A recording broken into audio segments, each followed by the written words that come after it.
എറണാകുളം ചേരാനല്ലൂരിൽ വിദേശത്തെത്തിക്കാമെന്ന് വാഗ്ദാനം ചെയ്ത് ഇതര സംസ്ഥാനക്കാരുടെ കയ്യിൽ നിന്നും പണം തട്ടിയ കേസിൽ പ്രതികൾക്കായി അന്വേഷണം തുടരുകയാണ്. 10ഓളം പേരെയാണ് ഇനിയും പിടികൂടാനുള്ളത്. പശ്ചിമബംഗാൾ സ്വദേശി ഇന്നലെ അറസ്റ്റിലായിരുന്നു. ലിഡിയ ജേക്കബിന്റെ വിവരങ്ങൾ വായിപ്പിച്ചിരുന്നത്. ലിഡിയ, ഈ ഇതര സംസ്ഥാനക്കാരെ ഇവിടെ നാട്ടിൽ വന്ന് അധ്വാനിച്ച് കേരളത്തിൽ വന്ന് അധ്വാനിക്കുന്ന ഇതര സംസ്ഥാനക്കാരെ പറ്റിച്ച് ജീവിക്കുന്ന ആരാണ്? അതിൽ മലയാളികളുണ്ടോ?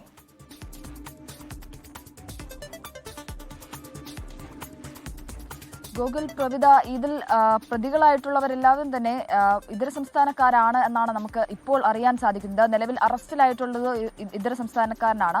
വെസ്റ്റ് ബംഗാൾ സ്വദേശിയായിട്ടുള്ള അബ്ദുൾ റഹീം എന്ന് പറയുന്ന ആളാണ് ഇപ്പോൾ പിടിയിൽ ആയിട്ടുള്ളത്. എന്താണ് കേസ് എന്ന് പറഞ്ഞാൽ, ഇതര സംസ്ഥാനക്കാരായിട്ടുള്ള ആളുകളെ വിദേശത്ത് ജോലി വാഗ്ദാനം ചെയ്ത് കേരളത്തിലേക്ക് എത്തിക്കുകയും ഇവിടെ നിന്ന് നെടുമ്പാശ്ശേരി വഴി കാനഡയിലേക്ക് കൊണ്ടുപോകാമെന്നാണ് അവരോട് പറഞ്ഞത്. അതിനുശേഷം ചേരാനല്ലൂരിൽ ഒരു വീട്ടിൽ തടങ്കലിൽ പാർപ്പിച്ച ശേഷം ഭീഷണിപ്പെടുത്തി പണം തട്ടുകയായിരുന്നു. ഏകദേശം 6 ദിവസത്തോളം ഈ ആളുകളെ 7 പേരെ വീട്ടിൽ പാർപ്പിച്ച് തടങ്കലിൽ പാർപ്പിച്ച് ഭീഷണിപ്പെടുത്തി പണം തട്ടി എന്നുള്ളതാണ്. ഇവരുടെ ബന്ധുക്കളിൽ നിന്നാണ് പണം തട്ടിയത്. വളരെ ആസൂത്രിതമായിട്ടുള്ള ഒരു കാര്യം തന്നെയാണ് നടന്നത്, ഒരു സംഭവം തന്നെയാണ് നടന്നത്. 10ഓളം പേരാണ് ഇതിന് പിന്നിലുള്ളത് എന്നാണ് മനസ്സിലാക്കുന്നത്. ഒരു വൻ സംഘമുണ്ട് എന്നാണ് മനസ്സിലാക്കുന്നത്. കഴിഞ്ഞ ദിവസം അതിൽ നിന്നും ഒരാൾ രക്ഷപ്പെട്ട് നാട്ടുകാരെ വിവരം അറിയിക്കുകയായിരുന്നു. നാട്ടുകാരടക്കം ചേർന്ന് പോലീസിനെ വിവരം അറിയിച്ച് പോലീസ് എത്തി ബാക്കിയുള്ള ആളുകളെ രക്ഷപ്പെടുത്തുകയായിരുന്നു. എന്തായാലും കർണാടക, പഞ്ചാബ്, ഹരിയാന, മധ്യപ്രദേശ് തുടങ്ങിയ സംസ്ഥാനങ്ങളിൽ നിന്നുള്ള 7 പേരെയാണ് തടങ്കലിൽ പാർപ്പിച്ചിരുന്നത്. പോലീസ് എത്തി ഇവരെ രക്ഷപ്പെടുത്തി നാട്ടിലേക്ക് അയച്ചിട്ടുണ്ട്. ആദ്യം രക്ഷപ്പെട്ട ആളുടെ പരാതിയിലാണ് പോലീസ് കേസെടുത്തത്.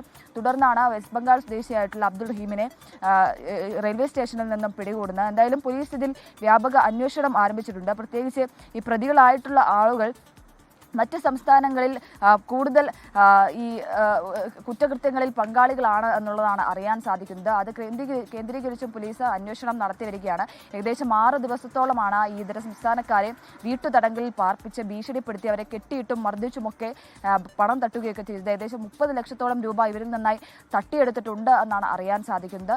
പോലീസ് അതിൽ കൂടുതൽ അന്വേഷണങ്ങളും കാര്യങ്ങളുമൊക്കെ തുടങ്ങിയിട്ടുണ്ട്. അത് പുരോഗമിച്ചുകൊണ്ടിരിക്കുകയാണ്.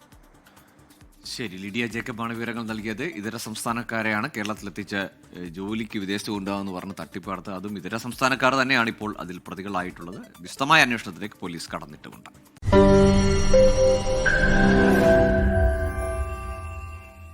ലോകത്തെവിടെയായാലും ഏത് സമയത്തും 24 വാർത്തകളും ഓഗ്മെന്റഡ് റിയാലിറ്റി പാക്കേജുകളും എക്സ്പ്ലെയിനറുകളും വിശദമായി കാണാൻ ഞങ്ങളുടെ യൂട്യൂബ് ചാനൽ നിങ്ങൾക്ക് സബ്സ്ക്രൈബ് ചെയ്യാം.